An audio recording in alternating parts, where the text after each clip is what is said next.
Oke baik, terima kasih atas waktu dan kesempatan yang diberikan kepada kelompok kami untuk mempresentasikan hasil diskusi kami. Tetapi sebelum itu, perkenalkan nama saya Stanley Yuveni Ola bersama teman saya Revai Miranda dan Maria Fatima Jaiman. Oke baik, pada slide ini kita akan membahas tentang batas bawah Kramerau. Konsep ini sangat penting dalam statistik karena digunakan untuk mengetahui seberapa baik suatu penduga. Secara sederhana, Kramerau memberikan batas bawah varians yang bisa dicapai oleh penduga tak bias. Sekarang kita masuk ke kondisi regularitas. Misalkan kita punya sampel acak X1, X2 sampai Xn dari suatu distribusi dengan fungsi keberatan f x, theta. Ada 3 syarat utama. Yang pertama, domain dari fungsi tidak bergantung pada parameter theta. Yang kedua, kita boleh menukar turunan dan integral. Ini penting dalam pembuktian matematis. Yang ketiga, informasi Fisher harus ada dan bernilai positif. Jika semua syarat ini terpenuhi, maka berlaku teorema bahwa varians dari penduga tak bias tidak boleh lebih kecil dari suatu nilai tertentu. Var theta topi lebih besar sama dengan 1 per NI kali theta. Artinya, kita ada estimator tak bias yang bisa memiliki varians lebih kecil dari batas ini. Jadi ini seperti standar terbaik yang bisa kita capai. Jadi, semakin kecil varians mendekati batas ini, maka penduga tersebut semakin efisien. Oke baik, sekarang kita masuk ke dalam contoh pertama, yaitu distribusi Bernoulli dengan parameter P.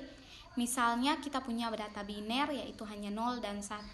Fungsi peluangnya adalah fx, p sama dengan p pangkat x dikali 1 kurang p pangkat 1 kurang x. Kemudian kita bentuk log likelihood supaya lebih mudah diturunkan. Turunan pertama terhadap P menghasilkan bentuk yang akan kita gunakan untuk menghitung informasi Fisher. Selanjutnya kita hitung informasi Fisher. I kali P sama dengan 1 per P dikali 1 kurang P. Sekarang kita gunakan rumus Kramerau. Var P lebih besar sama dengan P kali 1 kurang P per N. Artinya, varians minimum untuk penduga P adalah sebesar itu. Sekarang kita cek apakah penduga yang umum kita pakai, yaitu rata-rata sampel, mencapai batas ini. Penduga P topi sama dengan X bar. Karena nilai harapan sama dengan P tak bias, varians sama dengan P kali 1 kurang P per N, maka variansnya sama dengan batas bawah. Jadi kesimpulannya, penduga ini efisien karena mencapai batas bawah Kramerau. Selanjutnya kita masuk ke dalam contoh kedua, yaitu distribusi Poisson dengan parameter lambda. Distribusi ini biasa digunakan untuk menghitung jumlah kejadian dalam suatu interval waktu. Fungsi peluangnya adalah fx, lambda sama dengan eksponen pangkat min lambda dikali lambda pangkat x per x faktorial.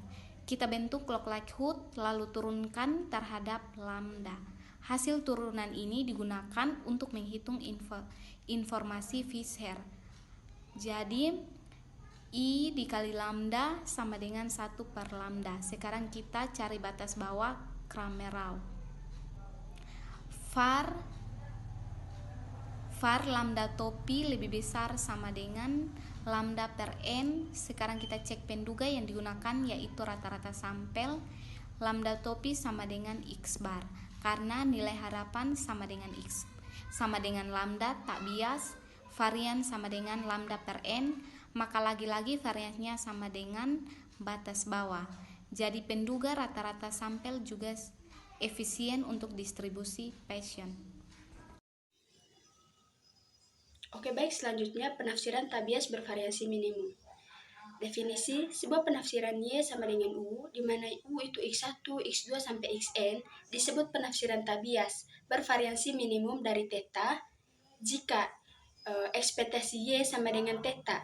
tak bias dan Fy lebih kecil dari Fy aksen, di mana Y aksen merupakan penafsiran yang lain dari theta. Penafsiran tak bias bervariansi minimum disebut sebagai penafsiran terbaik. Langsung saja kita membahas teorema. Apabila X dan Y perubahan acak yang memenuhi epsilon Y, ekspektasi Y sama dengan mu, dan variansi Y sama dengan sigma kuadrat Y aksen tambah dengan tahingga.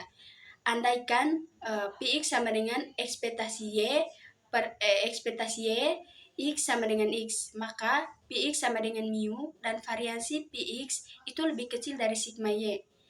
Kesamaan berlaku jika P itu Y sama dengan Px sama dengan 1. Nah, pembuktian. Misalnya fungsi X dengan Y menyatakan fungsi kepadatan gabungan dari X, Y, di mana F1 itu X, fungsi padat dari X. F2 yaitu fungsi padat dari Y. Dan Y per X fungsi padat bersyarat dari Y jika diketahui X itu sama dengan X. Pertama akan diperlihatkan bahwa ekspektasi dari Px sama dengan mu. Mengingat ekspektasi Y X sama dengan X itu sama dengan integral dari min tahingga menuju tahingga YH Y per X dy. Itu sama dengan integral dari min tahingga menuju tahingga YH Y per X dy per F1 X sama dengan Px. Maka integral dari min tahingga sampai tahingga YF YX dy sama dengan Px F1X. Sehingga untuk ekspektasi Px itu sama dengan integral dari min tahingga menuju tahingga Px F1 X dx sama dengan integral dari min tahingga menuju tahingga itu mutlak dari integral min tahingga menuju tahingga YF YX dy dx sama dengan integral min tahingga menuju tahingga Y integral dari min tahingga menuju tahingga F YX dx dy itu sama dengan integral dari min tahingga menuju tahingga Y F2 Y dy sama dengan mu. Selanjutnya akan diperhatikan bahwa variansi Px itu lebih kecil dari sigma Y, lebih kecil dari sigma kuadrat Y. Kesamaan berlaku jika P Y sama dengan Px sama dengan 1. Maka diperoleh sigma kuadrat Y itu sama dengan ekspektasi Y kurang mu kuadrat itu sama dengan ekspektasi kurang kurang Px tambah dengan Px kurang mu kuadrat dikuadratkan. Itu sama dengan ekspektasi Y kurang Px kuadrat tambah ekspektasi Px kurang mu dikuadratkan tambah 2 ekspektasi Y kurang Px dikali Px sama dengan ekspektasi Y kurang Px kuadrat tambah variansi Px tambah 0. Sehingga variansi Px sama dengan sigma kuadrat Y kurang ekspektasi Y kurang Px kuadrat itu lebih kecil daripada sigma kuadrat Y. Baik, saya akan menjelaskan contoh soal tentang penafsir tak bias bervariansi minimum. Contoh soalnya yang pertama itu misalkan X1, X2, X3 sampai Xn adalah sampel acak atau random sample yang diambil dari populasi distribusi normal dengan rata-rata mu yang tidak diketahui dan variansi sigma kuadrat yang diketahui n mu, sigma kuadrat. Tunjukkan bahwa rata-rata sampel X bar sama dengan 1 per N sigma I sama dengan 1 sampai N kali XI adalah penafsir tak bias dengan varians minimum untuk mu. Penyelesaiannya yang pertama kita membuktikan tak bias. Kita harus menunjukkan bahwa nilai harapan X bar X sama dengan mu. X bar X sama dengan E 1 per N sigma I sama dengan 1 sampai N kali XI. X bar X sama dengan 1 per N sigma I sama dengan 1 sampai N kali E kali XI. Karena E kali XI sama dengan mu untuk semua I, maka X bar X sama dengan 1 per N mu sama dengan mu. Maka X bar adalah penafsir tak bias untuk mu. Yang kedua, kita membuktikan varians minimum. Untuk populasi normal dari variansi rata-rata sampel adalah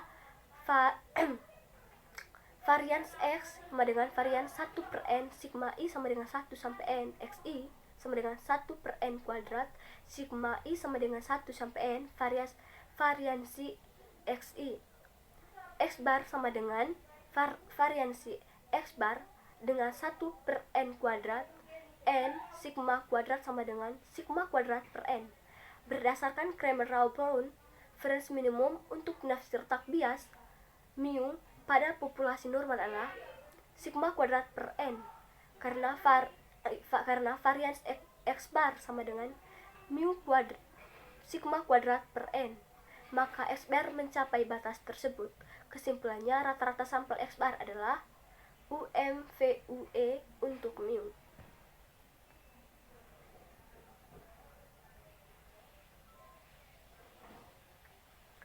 Contoh soal nomor 2 itu, jika X1, X2 sampai Xn adalah sampel acak dari N dalam kurung mu, sigma kuadrat dengan mu tidak diketahui.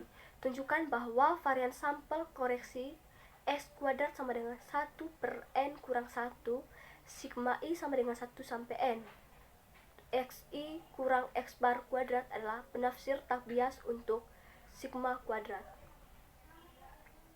Penyelesaiannya, perlu diingat bahwa pembagi N kurang 1 digunakan bukan N untuk memastikan estimator tersebut tak bias. E kali S kuadrat sama dengan E 1 per N kurang 1 sigma I sama dengan 1 sampai N. XI kurang X bar kuadrat sama dengan sigma kuadrat. Oleh karena itu, S kuadrat adalah penafsir tak bias untuk sigma kuadrat.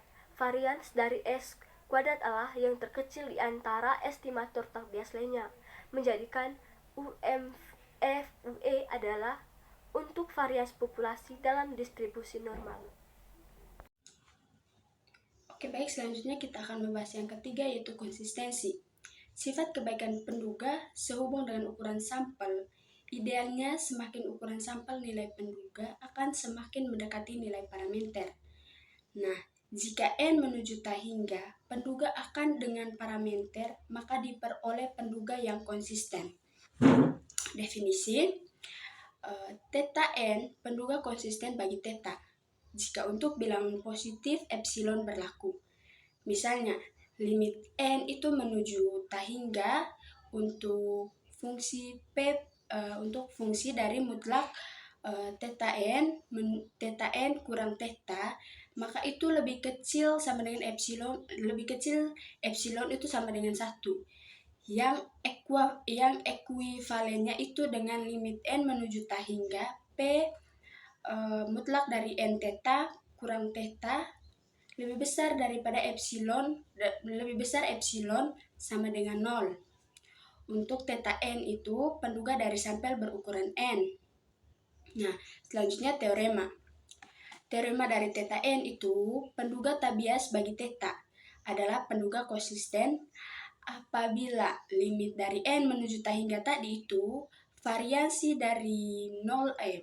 dari theta N itu sama dengan 0.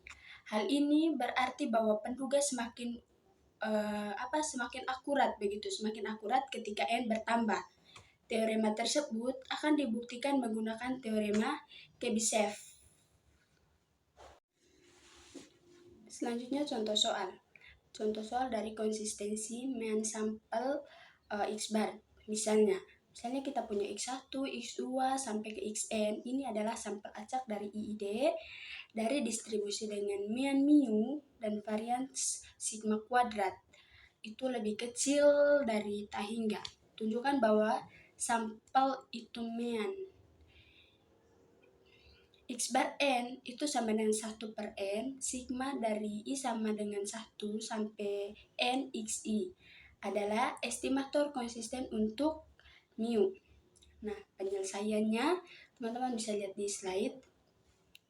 Untuk membuktikan konsistensi, kita perlu menunjukkan bahwa X bar N konvergen ke mu dalam probabilitas saat N itu menuju tak hingga, begitu. Yang pertama itu kita cari dia punya nilai harapan atau nilai bias, begitu. Nah, di mana untuk mutlak 1/n sigma xi itu sama dengan 1/n, sigma epsilon xi sama dengan 1/n n mu sama dengan mu. Karena E itu atau epsilon itu xn sama dengan mu. Maka estimator ini tidak bias untuk semua n. Jadi dia itu tidak bias, begitu. Yang kedua, cari varians. Yang kedua kita cari dia punya varians. Nah, di mana xi itu sama dengan 1/n kuadrat. Sigma dari varians xi sama dengan 1/n kuadrat. N sigma kuadrat sama dengan sigma kuadrat per n. Yang ketiga kita cari dia punya uji konsistensi. N menuju tak hingga, begitu. Jadi limit n menuju tak hingga itu varians xn sama dengan limit n menuju tak hingga sigma kuadrat per n itu sama dengan 0. Karena bias sama dengan 0 dan varians n 0 saat n menuju tak hingga, maka sampel mean untuk X bar n adalah estimator konsisten untuk mu berdasarkan hukum bilangan besar. Oke, selanjutnya kita akan membahas contoh soal yang kedua, yaitu estimator yang tidak konsisten. Misalnya, xi adalah sampel acak dari n. Nah, nilai n yaitu sama dengan mu dan sigma kuadrat. Nah, kita mengusulkan estimator untuk mu itu sama dengan x1. Nah, hanya mengambil sampel pertama, mengabaikan sampel lainnya. Apakah mu itu konsisten? Mari kita bahas. Jadi, yang pertama itu bias. Itu sama dengan estimator x1 sama dengan mu, tidak bias. Yang kedua varians. Varians itu x1 sama dengan sigma kuadrat. Yang ketiga itu uji konsistensi. N menuju tak hingga, begitu. Sama dengan limit dari n menuju tak hingga. Variansi x1 sama dengan mu kuadrat itu tidak sama dengan 0. Variansi tidak mendekati 0 meskipun n bertambah besar. Kesimpulannya, jadi hasil akhirnya itu untuk mu sama dengan x1 itu bukanlah atau dia tidak estimator konsisten. Dikarenakan variansnya itu tetap konstan, yaitu sigma kuadrat tadi dia punya varians, begitu. Jadi dia itu tidak menghasilkan menuju 0 atau dia tidak menuju 0. Baik, saya Maria Fatima Jaiman. Di sini saya akan menjelaskan materi tentang kecukupan. Sebagai contoh, pada sampel X1 sampai Xn yang berasal dari sebaran normal, nilai sigma I sama dengan 1 sampai N, Xi merupakan informasi yang cukup untuk menyimpulkan tentang nilai mu. Walaupun nilai setiap pengamatan di dalam sampel tidak diketahui dengan informasi tersebut, peneliti tetap dapat menyimpulkan nilai mu.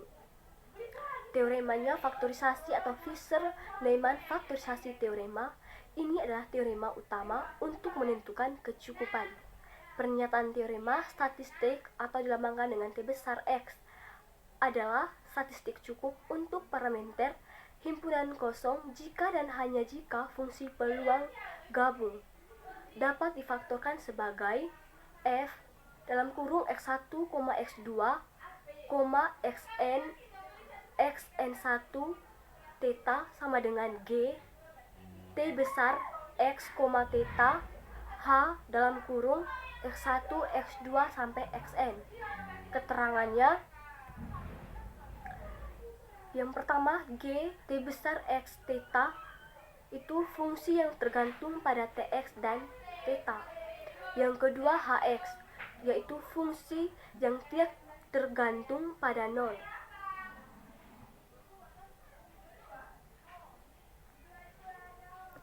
Contoh soal yang pertama itu kecukupan data atau kecukupan data mean rata-rata. Pertanyaannya, apakah rata-rata nilai ujian dari 5 siswa atau A, B, C, D lebih dari 80. Pernyataan yang pertama itu rata-rata nilai A, B, dan C adalah 85. Yang pernyataan yang kedua itu nilai D adalah 70 dan nilai E adalah 75.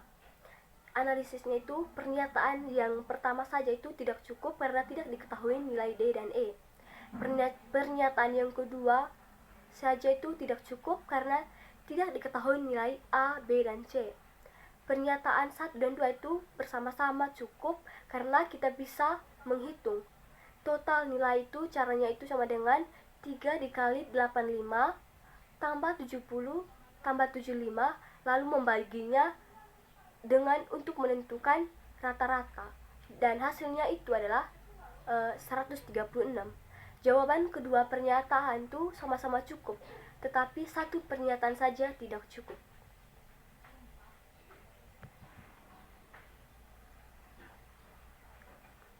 Contoh soal nomor 2 itu kecukupan data, modus, dan median. Pertanyaannya, berapakah nilai modus dari kumpulan data umur 5 orang anak berikut? Dan datanya itu 10,12, 10,13. Dan X-nya itu belum diketahui. Pernyataannya, yang pertama itu nilai X adalah 10. Dan pernyataan yang kedua itu nilai rata-rata kelima anak tersebut adalah 11. Analisisnya itu pernyataan yang satu itu cukup. Jika X sama dengan 10, datanya menjadi 10, 10, 10, 12, 13 dan modusnya jelas sama dengan 10. Pernyataan yang kedua saja cukup dan rata-ratanya itu sama dengan 10 tambah 12 tambah 10 tambah 13 tambah X dibagi 5 sama dengan 11 kali 45 tambah X itu hasilnya sama dengan 5 dan X-nya itu sama dengan 10. Kesimpulannya, masing-masing pernyataan secara terpisah sudah cukup untuk menentukan modus. Jadi jawabannya itu masing-masing pernyataan saja sudah cukup. Terima kasih.